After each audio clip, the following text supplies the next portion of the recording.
Don Alex Ubago, muy buenos días. Buenos días. Por fin, bienvenida a tu caja de música, a la caja de música. Es un placer recibirte. Igualmente un sobre placer. todo porque cuando nosotros concebimos la caja de música como un medio para informar o para intentar acercar a los artistas en español de otra manera, para que os conozcan como protagonistas, como creadores, pero también como personas, uno de los primeros nombres fue el de Alex Ubago y nos alegra muchísimo que estés hoy aquí. Es un placer, muchas gracias. Bueno, la segunda es una felicitación, porque desde que nos fusionamos y con nuestros compañeros de Radio México Digital, con nuestro chart, el Top 20, la mayor subida hasta ahora ha sido la tuya, con ese maravilloso single. Bueno, bien. Y eso es gracias a los votos de la gente que oye tu música, que aprecia tu música y que ama tu música, y eso es muy importante, sobre todo en los tiempos en los que estamos, ¿no? Bueno, pues te lo agradezco mucho y aprovecho para agradecer a todos los fans que me apoyan y que me dan ese cariño, pues por estar ahí, ¿no? Vamos a abrir tu caja de música como lo hacemos con todos los protagonistas que nos han visitado con nuestra pregunta talismán. Ya nos conocimos en Lo Mejor de Aquí y de Allí, de Cadena Dial, y te la dejamos un poco esbozada. Has hecho muchas entrevistas, más ahora que estás con promoción de tu nuevo álbum, has contestado muchas preguntas, pero Alex, ¿te ha dado la sensación alguna vez de quedar algo pendiente por contar? ¿De quedar algo pendiente porque te preguntemos que hoy te gustaría que no olvidáramos? Pues la verdad es que no, no hay nada pendiente. Siento que he hablado un poquito, bueno, pues sobre todo lo que quería contar o lo que quería transmitir. Quizá sí me gusta recordar un poco, sobre todo de cara al proyecto anterior que yo hice, que se llamó Alex, Jorge y Lena, que fue un proyecto que estuvo quizá más enfocado al mercado latinoamericano y que aquí en España pasó un poco más desapercibido. Y sí me gusta recordar ese proyecto porque hay mucha gente aquí que no lo conoce.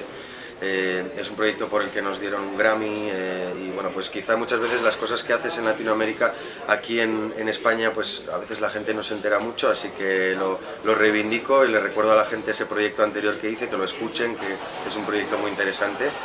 Y ya dicho eso, pues bueno, pues ya un poco enfocado a este nuevo disco, a Mentiras Sinceras, pues simplemente es que la gente sepa que ya está en la calle, que lo escuchen, que lo disfruten y luego ya lo que tú me quieras preguntar estaré encantado de responderlo. Nos alegra mucho que además hagas referencia a ese proyecto porque una de nuestras ilustres invitadas fue Lena Burke, la caja de música latina, y precisamente hablamos largo y tendido de aquel proyecto.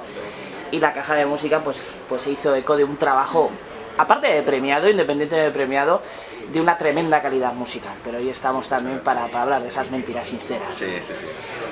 ¿Cómo se prepara uno mentalmente, porque un artista de primer nivel como lo eres tú, cómo se prepara uno mentalmente a esta batería promocional que uno sufre cada día, ¿no? Y que hoy estás aquí, dentro de un rato estarás en otro medio? ¿Cómo se prepara un artista? Porque realmente la labor de un artista es crear, soñar música, convertirlo en canciones, pero tanto medio, tanto periodista diferente delante de ti, ¿cómo se prepara uno para esto? Bueno, yo la verdad es que, siendo sincero, no me preparo especialmente. Supongo que sí trato de estar descansado porque la promoción suele ser bastante dura, ¿no? Yo diría que probablemente es lo más duro de este trabajo, probablemente lo que menos nos gusta, pero sí suele ser bastante intensa. Las agendas, estas compañías de discos que nos explotan, ya sabes que las agendas suelen ser bastante intensas, entonces bueno, uno tiene que estar descansado. Yo aprovecho para pues intentar dormir bien, comer bien, tomarme unas vitaminas para estar ahí, para no ponerte malito y esas cosas, y luego bueno, pues tener un poco claro qué es lo que quieres transmitir, ¿no? Y qué es lo que quieres contarle a la gente sobre cada nuevo trabajo, ¿no? La tercera pregunta siempre de la caja de música está dedicada a un hashtag que se hizo mundial, se hizo trending topic, que es la cultura no es un lujo. Nosotros abogamos siempre por el consumo de música legal. ¿Hasta qué grado se está llegando a afectar esto a vosotros, ¿no? Es decir, la industria cultural, en este caso la musical, no está en su mejor momento, pero sin embargo vemos que parece que empieza a atisbarse una especie de reeducación, ¿no? Dedicándonos un poquito o orientándonos al consumo de la música en digital, iTunes, Spotify. ¿Cómo se está llegando a la hora de afrontar, decir, oye, tengo un nuevo trabajo, un nuevo proyecto? ¿Hay riesgo, hay miedo a la hora de afrontar esto? No, miedo no. Yo creo que tenemos la obligación de adaptarnos a los nuevos tiempos, ¿no? Yo creo que la industria musical, como la conocíamos quizá hace unos años, pues ha cambiado mucho. A día de hoy ha cobrado muchísima importancia Internet y todo lo digital, entonces ese cambio, sobre todo quizá para las compañías discográficas, ha sido muy fuerte, ¿no? Porque acostumbrados a comprar el CD físico a un precio, ahora de repente encontramos en Internet la música en muchos portales de una manera gratuita. Entonces yo creo que hay que adaptarse, ¿no? Creo que la gente tiene que entender que quizá, yo creo que los extremos nunca son buenos, ¿no? Probablemente para mucha gente los discos eran o son caros, ¿no? Que esto es una discusión aparte, porque también depende con qué lo compares, ¿no? Exacto. Pero yo creo que ni un extremo quizá, ni el otro, ni el hecho de que la música tenga que ser gratis, ¿no? Entonces, pienso que deberíamos llegar a un término medio, que debería haber un mínimo que la gente pague por bajarse una canción, es mi opinión, ¿no? Sobre todo, y más allá de por nosotros mismos, porque yo creo que los artistas realmente no ganamos tanto dinero de la venta de discos, sino más de lo que son los conciertos y eso, pero detrás de un disco, de la producción de un disco, hay el trabajo de mucha gente, ¿no? De mucha gente, hay músicos, hay técnicos, hay compositores, hay gente que está ahí detrás de ese trabajo, ¿no? Fotógrafos, la gente que hace el videoclip, un montón de gente que trabaja, que tiene que comer, que tiene que vivir, que tiene sus familias y que su trabajo tiene un valor, ¿no? O sea, me parece un poco falta de respeto ponerle un valor cero a ese trabajo, ¿no? Y es como si entonces, yo siempre lo comparo como decirle, pues yo qué sé, por ejemplo, a un tío que vende muebles, o a un tío que vende coches, o al tío que fabrica este sofá, si yo le dijera que mañana puedo descargarme de internet este sofá, pues seguramente no le haría mucha gracia, ¿no? Entonces, yo creo que tiene que haber ahí un punto de encuentro en el que el consumidor, digamos, sienta que está pagando un precio justo, ¿no? por lo que está comprando, pero a la vez que se pueda sostener, porque si no va a llegar un día en el que va a ser insostenible, ¿no?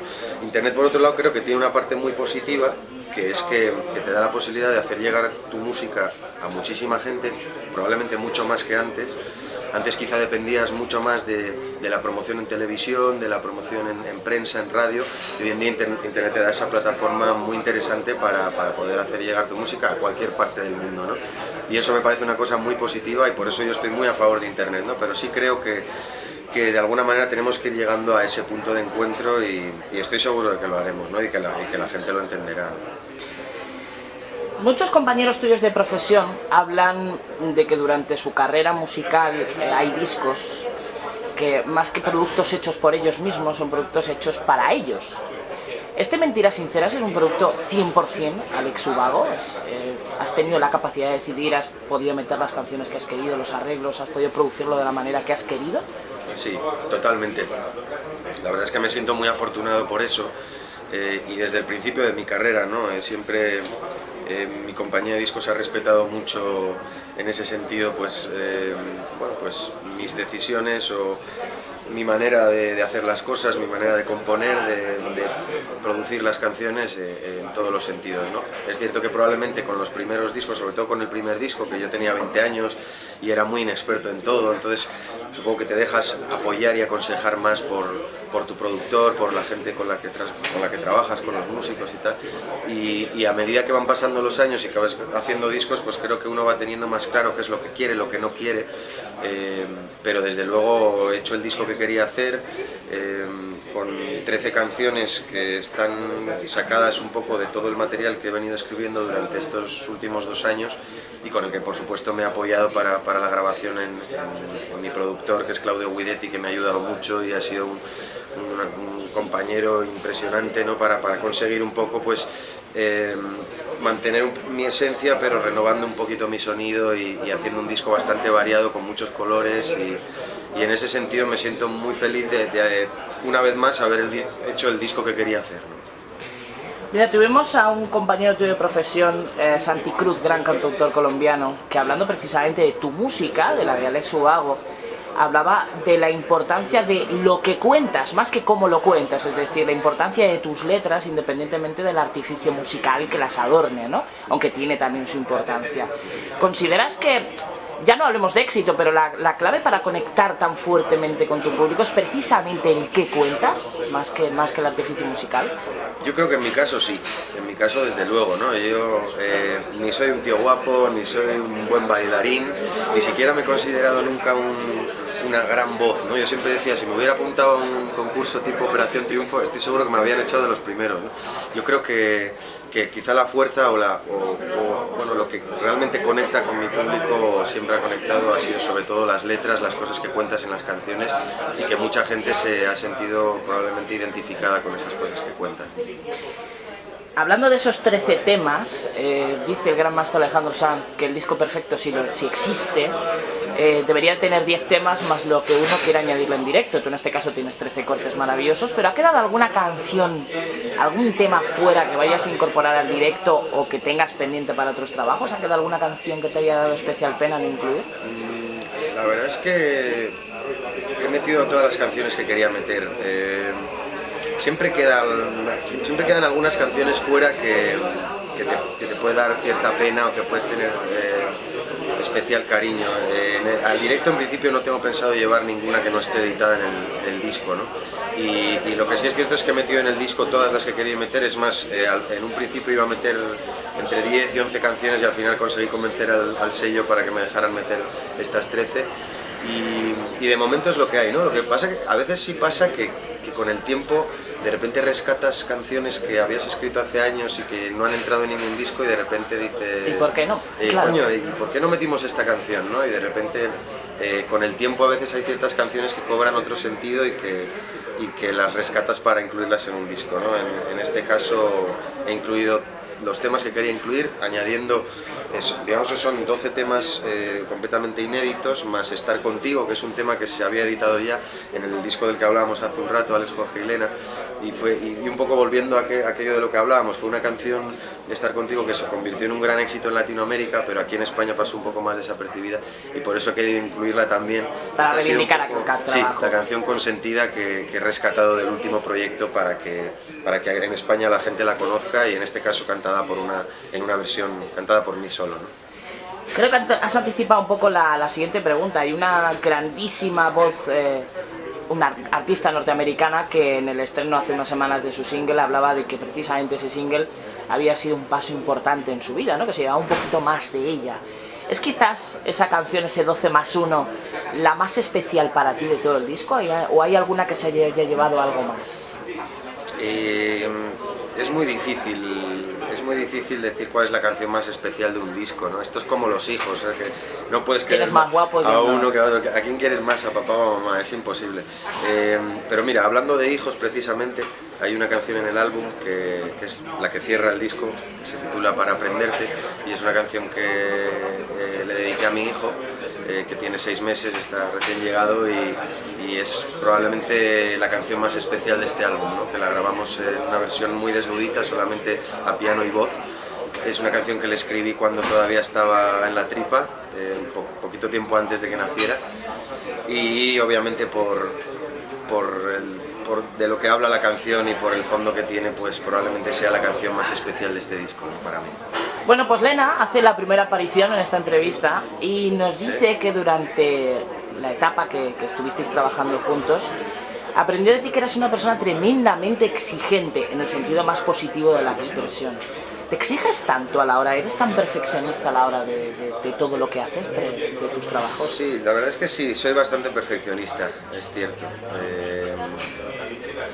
Supongo que luego creo que el tipo de música que hago y mis canciones luego no es algo que para nada busque la perfección, ¿no? A la hora de ejecutar o a la hora de cantar. Yo creo que probablemente tiene más que ver con el sentimiento que con la ejecución perfecta, ¿no? Pero de una manera general sí soy bastante perfeccionista en todo lo que hago, desde cuando estoy en el estudio trabajando o componiendo, o cuando estamos en el directo, y bueno, pues no me sorprende que Lena diga eso.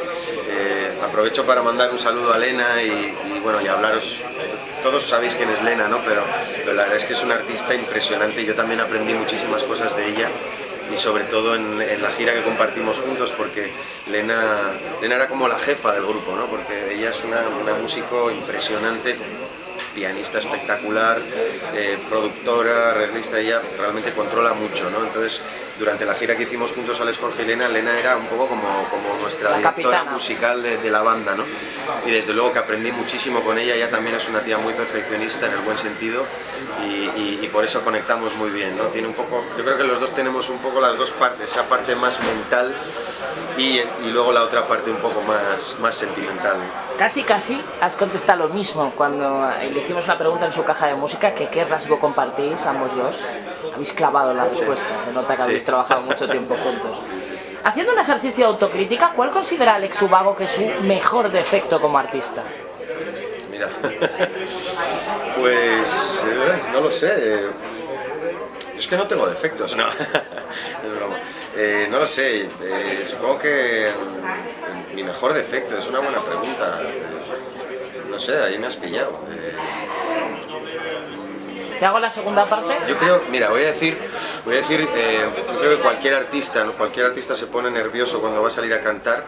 Eso podría ser un defecto, ¿no? Porque uno como artista tiene que conseguir controlar esos nervios, pero a la vez creo que es un buen defecto porque el hecho de estar nervioso antes de actuar quiere decir que aquello te importa y que aquello de alguna forma te preocupa hacerlo bien y eso yo creo que es algo que, bueno, pues que de cara al público pues es una muestra de respeto a la persona que viene y paga una entrada, ¿no? En los nervios por conseguir que esa persona pues conquistarle de alguna manera, ¿no?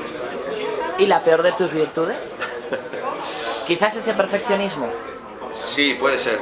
Quizá ese perfeccionismo a veces te hace estar demasiado pendiente de ciertas cosas que a veces igual hay que dejar de lado y dejarse llevar más por el corazón, ¿no? Probablemente. Bueno, esta siguiente pregunta tiene dos partes. La primera, tú el éxito ya lo has conocido, casi desde el principio. ¿Qué sí y qué no sacrificaría Alex Ubago por seguir triunfando, ¿no? Porque sus sueños convertidos en canciones sigan llegando a la gente? Y la segunda parte de la pregunta es si ese éxito, si ese halago puede llegar a debilitar, puede llegar a desconcentrarte, ¿no? de tu punto, de tu sitio, de tu lugar. Bueno, voy a responder inversamente, al revés de como me has preguntado, empezando por lo último. Yo creo que el éxito desde luego te puede llevar por el mal camino si no tienes la cabeza bien amueblada, ¿no? Yo creo que es muy importante, bueno, pues por un lado la gente que tienes a tu alrededor, creo que es bastante importante, sobre todo cuando empiezas muy joven, como empecé yo, empecé con 20 años. Entonces, por ejemplo, con mi primer disco, ¿Con qué pides tú?, que hubo un éxito muy repentino, ¿no? Un éxito muy fuerte desde el primer momento y aquello, hablando un poco de mi experiencia personal, en muchos momentos te puede descolocar, ¿no? Y puedes dejar de tener los pies en el suelo, ¿no? Y en ese momento la gente que tienes alrededor creo que es muy importante, ¿no? Porque esas personas pueden hacer que todavía se te vaya más la olla o al revés, o pueden agarrarte y ponerte los pies en el suelo y decirte las cosas que te tienen que decir, sean buenas o malas, ¿no? Y en ese sentido, por ejemplo, empezando por mi manager, por toda mi oficina de management con los que llevo trabajando desde hace 11 años, que son gente que tiene mucha experiencia, que ha trabajado con muchos artistas y que no es gente que te va a dorar la píldora, ¿no? Sino que te va a decir las cosas como te las tiene que decir y creo que ellos siempre me han transmitido esa idea de trabajar con humildad, de ser constante, de no pensar que todo está hecho, de no pensar que el éxito va a durar para siempre porque sí, o sea, el éxito hay que currárselo día a día, ¿no? Y eso es un poco también lo que me han transmitido siempre mis padres, la educación que yo he recibido en mi casa, y a raíz del éxito creo que la reacción de mi familia, de mis padres, de mis amigos también ha sido muy buena, ¿no? Ellos siempre me han seguido tratando como el Alex de siempre y creo que eso te ayuda mucho a mantener los pies en el suelo y a seguir trabajando con humildad y creyendo en las cosas que tú haces y seguir siendo tú mismo sin perder nunca tu esencia, ¿no? Y en cuanto a lo que sacrificaría o no sacrificaría, yo sinceramente, para mí lo más importante en esta vida es mi familia, ¿no? Mi hijo, mi mujer, entonces eso es lo que no sacrificaría jamás por nada del mundo, ni por la música ni por nada, ¿no? Para mí lo primero son ellos, entonces siempre intentaré mantener, cuidar, digamos, ese núcleo familiar, cuidar a mi mujer, a mi hijo, cuidar la relación con ellos.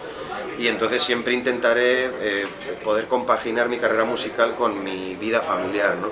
En el momento que vea que eso no es posible, pues para mí lo más importante siempre va a ser mi familia, ¿no? pero hasta el momento pues ha sido posible. Por suerte tengo una mujer que entiende muy bien mi profesión y que me permite pues bueno, pues desarrollarla tranquilamente sin tener que estar preocupado de cómo están ellos, pero quitando eso, soy capaz de sacrificar cualquier cosa por hacer esto, que es lo que más me gusta, y por dedicarme a mi pasión.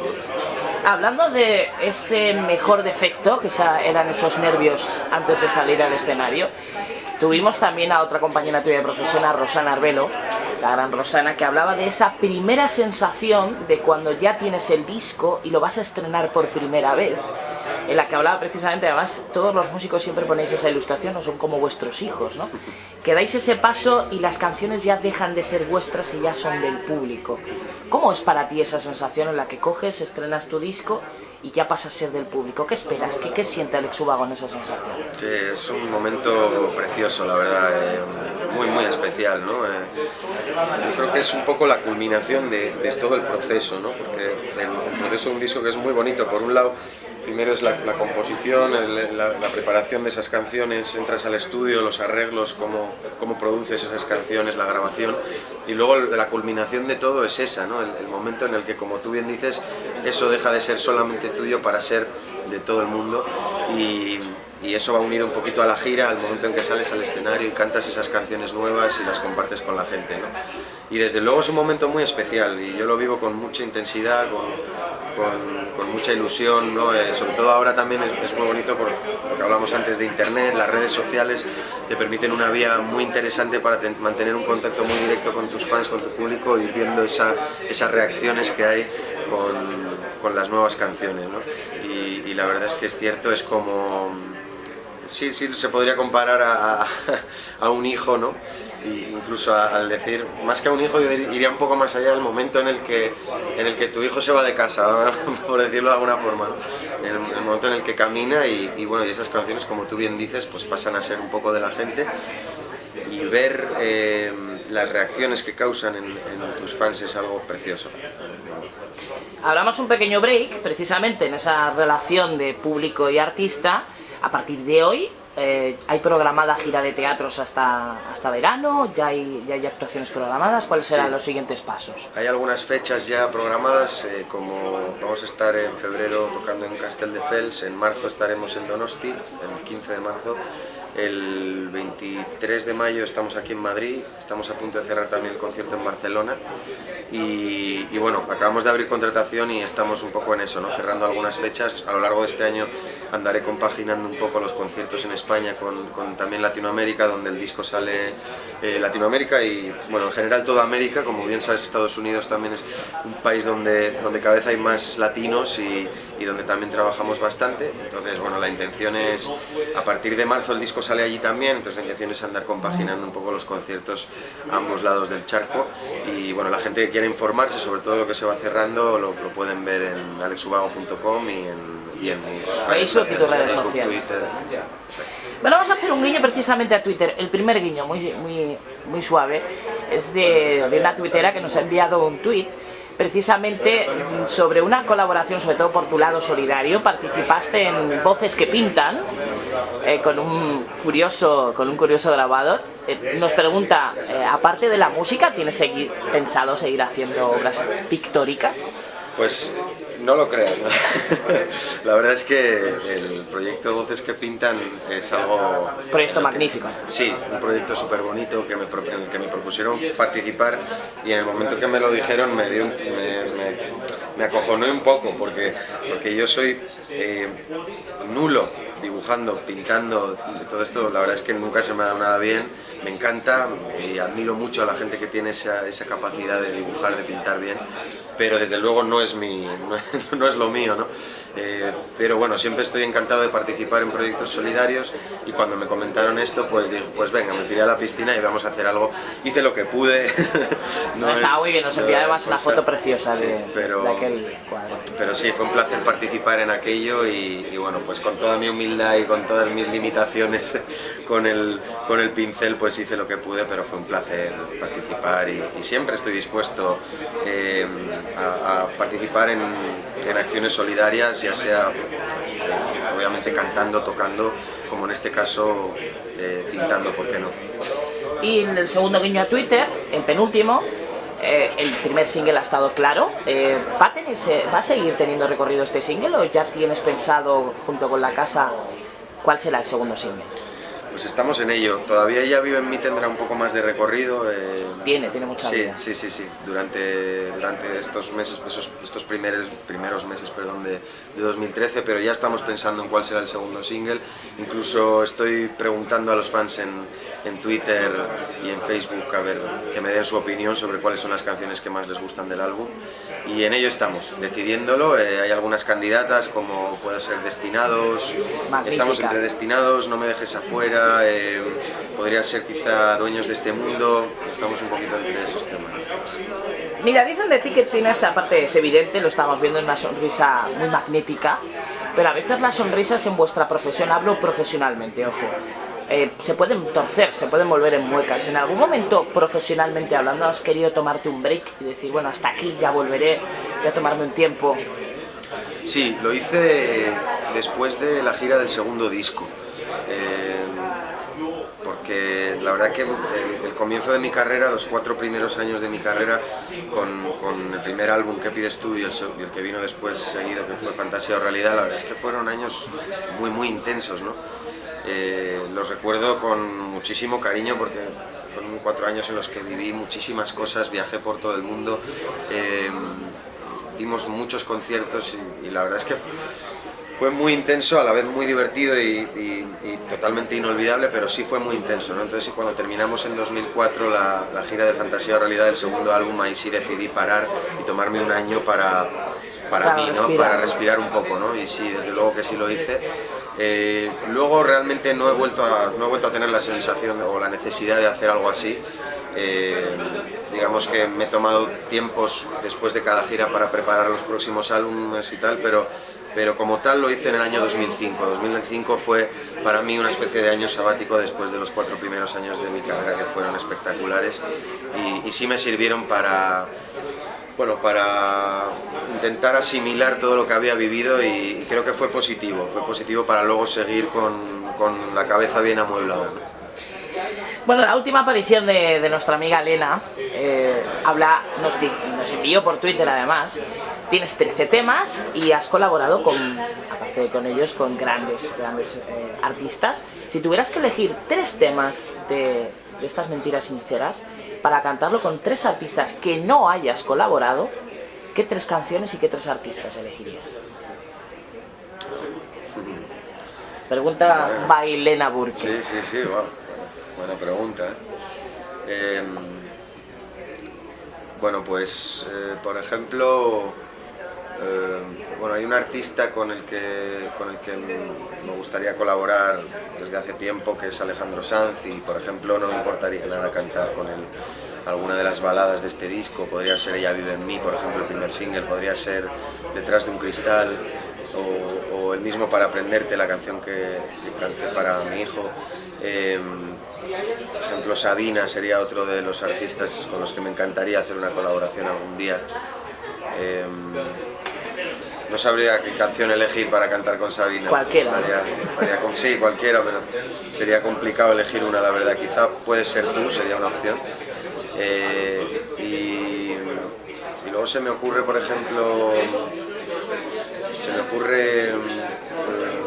ejemplo, hay una canción que se titula Nunca dejé de creer, que tiene un corte un poquito más rockero, un poquito más guitarrero, y por ejemplo no me importaría cantarla con Eros Ramazzotti, por ejemplo, un artista italiano, ya que el disco lo he grabado en Italia y nunca he colaborado con un artista italiano, me encantaría hacerlo. Por ejemplo, Eros sería una buena opción para cantar esa canción.